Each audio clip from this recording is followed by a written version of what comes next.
అందరికీ praise lot. నేను మీ అదల రవి. కోయ్ కోయ్ కోన్నుగోయ్ అని పాట పాడి దాన్ని టిక్ టాక్ లో లేకపోతే ఇన్స్టాగ్రామ్లలో ఆటలాడుకునే పోరగాళ్ళు, చిన్న చిన్న రీల్స్ షార్ట్స్ చేసే పోరగాళ్ళంతా దాన్ని ఒక జోకర్ పాటగా తయారు చేశారు.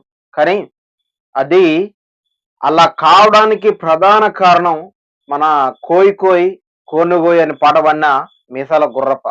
ఆ పాటని అంత దరిద్రానికి దిగజార్చడానికి ప్రధాన కారణం ఏంటంటే మన బుద్ధి ఆలోచనలు. మనం ఏదైనా సాక్ష్యం చెప్పాలంటే నీటుగా సాక్ష్యం చెప్పుకోవచ్చు. మన బతికేందో చెప్పుకోవాలంటే దాన్ని నీటుగా చెప్పుకోవచ్చు. దాన్ని ఒక జోకర్ లాగా బ్రహ్మానందం కంటే బ్రహ్మానందం అయిన మరి బ్రహ్మానందానికి సినిమాలోనే చిన్న జోకర్గా కానీ సమాజంలో గొప్ప పేరుంది. గొప్ప మనిషికి ఒక పేరుంది. మరి ఈడు కోయ్ కోయ్ కోన్ని కోయ్ అన్నాడు.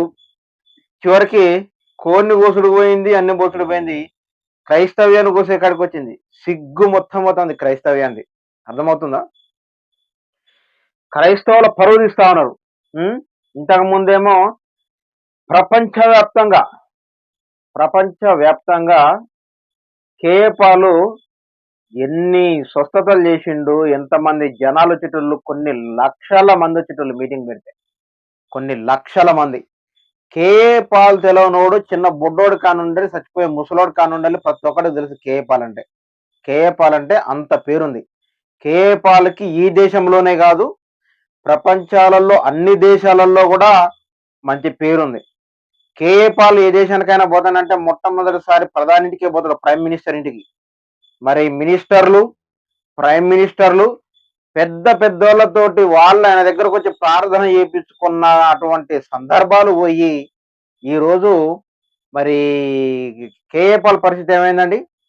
కోయ్ కోయ్ పాట పాడిన గుర్రప్ప గానికంటే దరిద్రంగా తయారైంది. గుర్రప్పని మొన్నటిదాకా గుర్రప్ప గారు అని పిలిచా నేను. గుర్రప్పతోటి ఫోన్లో కూడా మాట్లాడా. ఒకరోజు ఇంటర్వ్యూ చేద్దాం, నీది గొప్ప సాక్ష్యం, ఏదో విషాలు తాగినా అంటున్నావు, నీ బాడీ నిండా విషాలు ఉన్నాయని అన్నావు, మరి నీ కుటుంబ పరిస్థితులు అట్లుందన్నావు, మరి మీ కుటుంబం గురించి నీ సాక్ష్యం మొత్తం ఒకరోజు 1 గంట వినాల్సి వచ్చింది నేను. కోయ్ కోయ్ కోనుగోయ్ అని పాటలు అందరూ పాడుతూ ఉంటాయని చెప్పిన. చెప్తే లేదన్నా రవన్నా తప్పకుండా చేద్దాం, నువ్వు నన్ను ఇంటర్వ్యూ చేయన్నా అన్నాడు.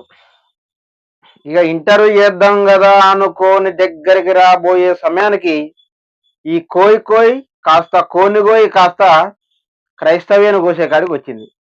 ఏందయ్యా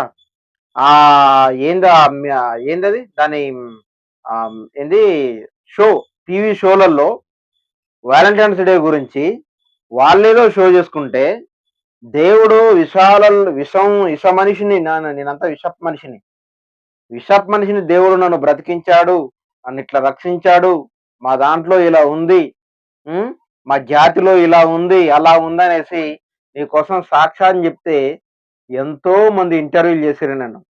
క్రైస్తవ్యానికి గొప్ప మనిషిగా నువ్వు పనికొస్తావు, నీ సాక్ష్యం అందరికీ పనికొస్తుంది, క్రైస్తవ్యానికి మాదిరికరంగా ఉంటుందని అనుకున్నాం. ఎవడు సొల్లు వాడిదే, ఎవడు బుద్ధి వాడిదే. ఒకడికేమో పేరు రావాలి, సెలబ్రిటీ కావాలి, ఒకడికేమో ఆస్తులు కావాలి, ఆస్తిపాస్తులు కావాలి. ఏందిరా మీరంతా? క్రైస్తవ్యంలోకి దేనికి వస్తున్నారా మీరంతా? ఒకడేమో పేరు కోసం వస్తాడు, పేరు కోసం వస్తున్నా సిగ్గు సరే ఉండక్కర్లే. క్రైస్తవంలో రావడానికి ఒకరికి పేరు, సెలబ్రిటీ అయిపోవాలా.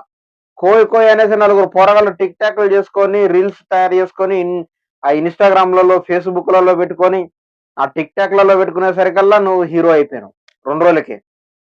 కోయ్ కోయ్ అని ఏదో తిక్కల పాట పాడినావు అనేది వాళ్ళందరూ జోకులు వేసుకుంటారు. రా నాయన, నీ మీద నువ్వు హీరో కాదు, జీరో. దేవుడిలోనైనా హీరోలాగా బ్రతుకుతావేమో అనుకుంటే నిన్న పోయి వాడేదో ఫ్యామిలీ స్టార్ అనేసి వ్యాలంటైన్స్ డే గురించి ఆ సుధీర్ గారికి పని పాట లేక నిన్ను పిలిచాడు.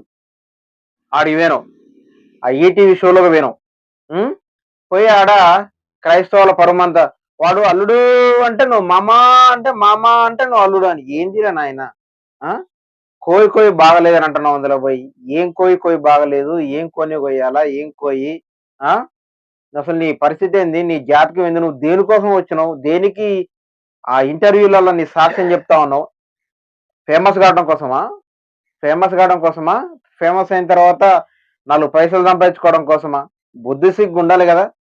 సినిమాలలోకి పోతే, సీరియళ్ళలోకి పోతే సినీ షోలలోకి పోతే ఆడికి పోయి అవహేళన చేస్తే దేవుడి నామాన్ని అవహేళన చేస్తే నీకు సిగ్గుదిస్తారు, తిడతారు క్రైస్తవులని తెలియదా? ఉం? జోకర్ గా నిన్ను చిత్రీకరించిర్రా. దేవుని నామం చిత్రీకరించబడుతుంది ఒక జోకర్ లాగా. ఉం? ఆ కేఏ పాల్ అనేటోడు అంతే. కేఏ పాల్కి ఆడికి కింద మూతి ముఖం ఉండదు. అర్థమైందా? ఆడ పెద్ద జోకర్ అయిపోయిండు. ఆడి అట్లా జోకర్ అయిపోయినంటే నువ్వు వచ్చినావు ఈ మధ్య కోయి కోయనో కోను కోయనో కోను కోతావో ఇంకేం కోతావో నాకు తెలియదులే కానీ నువ్వు మాత్రం క్రైస్తవులు అందరూ కోతాను కోత అవసరం మారా ఇవన్నీ. ఫోన్ చేసిన ఫోన్ లేపట్లో ఇప్పుడు ఈ వీడియో చేయొద్దు కనీసం మాట్లాడి బుద్ధి అయినా చెబుదాం అన్నట్టు నేను ఫోన్ చేసిన నీకు. ఫోన్ చేస్తే ఫోన్ లేపట్లే. నువ్వు లేపవు, నువ్వు సెలబ్రిటీ అయిపోయినావుగా. నీలాగా మేము సెలబ్రిటీ వేషాలు మీలాగా ఒక పాస్టర్ ఏమో పైసల కోసం స్వస్థతలు అంటాడు, ఒక పాస్టర్ ఏమో ప్రవచనాలు అంటాడు పైసల కోసం, ఆస్తులు సంపాదించుకోవడం కోసం వచ్చి రాడా మీరంతా క్రైస్తవ్యంలకి. మీరు ఒకడేమో ఆస్తులు సంపాదించుకోవడం కొత్త క్రైస్తవులకి, ఒకడేమో సెలబ్రిటీ కావడానికి పేరు పేరు పైకి పోవడం కోసం జనాలలో నీ పేరు నానడం కోసం కోయి కోయనో కోని కోయనో ఇప్పుడు పరువు అంతా తీస్తాను. ఎవడైనా బుద్ధి జ్ఞానం ఉన్నోడు, ఎవడైనా పాస్టర్ అన్నోడు, ఎవడైనా దేవుని కోసం పనిచేస్తా అనుకొని వచ్చినోడు సినిమా షూట్లు చేసేటోళ్ళకి, సినిమా సీరియల్ తీసేటోళ్ళ దగ్గరికి, సినిమా షోలు చేసేటోళ్ళ దగ్గరికి పోతాడరా ఎవడన్నా బుద్ధి జ్ఞానం ఉన్నాడు? నోటికి అన్నమే తింటావా, గడ్డి అన్న తింటానావా? కొద్దిగా మినిమం నాలెడ్జ్, కొద్దిగా కాన్సన్ట్రేషన్ ఉండాలి కదా, సిగ్గు శరం కొద్దిగా ఉండాలిగా. ఆరు దగ్గర పోతావు ఎదవ ఉన్నట్టున్నావు కదరా ఎదవా నువ్వు. పాపం పోరాడు మంచిగా చెప్తా ఉన్నాడు కోయి కోయని కోని కోయి అంటే అన్నాడు. మరి అది జోకో నిజమో వాళ్ళ భాష అట్లాంటిదేమో అనుకున్నా, లేకపోతే ఫస్ట్ వేసేటోనే నీకు దరువు నేను. ఈ చేతిలో ఇందులో జరిగించుకుంటాడు ఒక గంట కోయ్ కోయ్ కోన్ని కోయ్ కోయ్ కోయ్ కోన్ని కోయ్ కోయారే కోయి కోయి కోయ కోయారే కోని కోయ అంటాడు. ఏం కోని కోస్తావురా నాయనను? కోని కోస్తావా ఏం కోస్తావు? నిన్ను నువ్వు కోసుకుంటే కానీ సిగ్గు శరం అవుతుంది. దేవుడి మీద భయంతో రండి రా, దేవుడి మీద భక్తారే. ఇంత రౌడీజంలో తిరిగి రౌడీ షీటర్లతో తిరిగి తుపాకులు వేసుకొని పడుకొని అడవుల్లో తుపాకులు వేసుకొని పడుకున్నా నేను. రౌడీ షీటర్లలో తిరిగిన ఎప్పుడో సావాలా నేను. అంతో ఇంతో మారినరా నేను. ఇప్పుడు నేను మారింది 60%. 60% మారితేనే మిమ్మల్ని ఇంతగానం తిడతానా. 100% నేను మారిననుకో అసలు నా ముందు మీరు కూర్చోలేరు. అంత దేవుని భయం భక్తి ఉంటుంది నాలో. నేను ఇప్పుడు 60% ఉన్నా దేవునిలో. అంటే 60% అంటే మీకంటే ఎక్కువ అన్నట్టు. నా 60%, నా 60% అంటే నా 60% మీలో ఉన్న భయం భక్తి కంటే ఎక్కువ అన్నట్టు. ఇప్పుడున్న 60% నాది. ఇప్పుడు నాకున్న 60% దేవుడి మీద, దేవుడిలో నేనున్న 60% ఏదైతే ఉందో, ఇప్పుడు మీరు దేవునిలో ఉన్న 100% అని చెప్పుకునే దానికంటే ఎక్కువ నా 60%. నేను 100%కి వచ్చిందనుకో దాదాపు భగవంతుడికి ఇంత దగ్గర అయిపోతాను నేను. ఆయన పోలికలకి అంత ఉండాలిరా. బుద్ధి జ్ఞానం సిగ్గుశరం తెచ్చుకోండిరా. దేవుడు భయం లేదు మీకు, దేవుడు భక్తి లేదు. ఒకడేమో సెలబ్రిటీ కావడం కోసం, ఒకడేమో డబ్బులు సంపాదించుకోవడం కోసం స్వస్థతలు వరాలు భాషలు అంటాడు ఒక ఎదవ. స్వస్థతల కోసం వరాల కోసం మాయమాటలు చెప్పి పేర్లు పెట్టి పిలవటం, దొంగ ఈశాలు ఎత్తా ఉన్నారు. కోయి కోయట కోని కోయట. వాళ్ళు ఆడుకోవడం కోసం నీది చిన్న పోరగాళ్ళకి ఆడుకోవడానికి చిన్న చిన్న రీల్స్ చేసుకోవడానికి పనికొచ్చిందిరా నీ కోయి కోయి పాట. దాన్ని నువ్వు క్రైస్తవ్యంలో అవహేళన చేసినావు నీచుడా. సిగ్గుండాల కొద్దిగైనా. నిన్ను ఇంటర్వ్యూ చేద్దామనుకున్నా, దేవుడు పిల్లగాడి కదా, మంచిగా ఇంటర్వ్యూ చేసి నీకు భయం భక్తి దేవుడి మీద అనుకున్నా. ఇట్లాంటి దుర్మార్గుని ఇంక నేనేం చేయాలరా? ఇంత దుర్మార్గుని నేనేం చేయాలరా? వాడు సుధీర్ గాడు అల్లుడు అని పిలిస్తే మామా అని పిలిస్తే అల్లుడు. ఏందిరా ఇదేనా మన దేవుడు నేర్పింది? కోయి కోయి పాటని అందరూ ట్రోల్ చేస్తా ఉంటే నువ్వు ఫేమస్ అయిపోయింది దేవుడు నామాన్ని పరువు తీస్తానికా? నిన్ను వాడు నీలరాజు గారు చెబుతా ఉన్నాడు. అయినా కూడా నేను అనుకున్నా నీలరాజు గారు అందరిని తిడతాడు అనుకున్నా. వాస్తవంగా నిన్ను తిట్టేది కరెక్టరు. తర్వాత వాడెవడో తిడుతా ఉన్నాడు, ఈడెవడో తిడుతా ఉన్నాడు. నేను అనుకున్నా కొంచెం దేవుని పని మంచిగా చేస్తుండేమో తిడతారు. దేవుని పని చేసేటోళ్ళకి మంచిగా అట్లనే తిడతారులే అని అనుకున్నా. ఏందిరా నువ్వు చేసింది? పొయ్యి ఫ్యామిలీ స్టార్ అని సీరియల్‌లు తీసుకునేటోళ్ళ దగ్గర అది కూడా మళ్ళీ ఏం ప్రోగ్రామ్ అది 'వ్యాలంటైన్స్ డే.' ఒక ఆమేమో మన మ నంది పక్కన కూర్చొని ఆ 'వర్షం' సినిమాలో డైలాగ్ ఏదో పెట్టుకొని ఇటొకడొచ్చి, ఇటొకడొచ్చి కోయ్ కోయ్ అంటే కోడిని కోయట. అది దేవుడి పాటా? సినిమా పాటరా అది? దేవుడి పాటా? సీరియల్ పాటా? దేవుడి పాట 'వేలన్స్ డే' అనేసి బోకరేషాలేసే ఆ షోలలో ఏసే పాట అది. దేవుడి పాట కాదా అది 'కోయ్ కోయ్' అనేది? 'కోయ్ కోయ్' అనేది సినిమా పాటనా? దెయ్యం పాటనా? దేవుడి పాటనా? నువ్వు చెప్పాలా? ఆ! ఇప్పటికైనా మారు సిగ్గు తెచ్చుకొని. సిగ్గు తెచ్చుకొని మారురా నాయనా! ఇంటర్వ్యూలు చేయకు ఆపేయ్.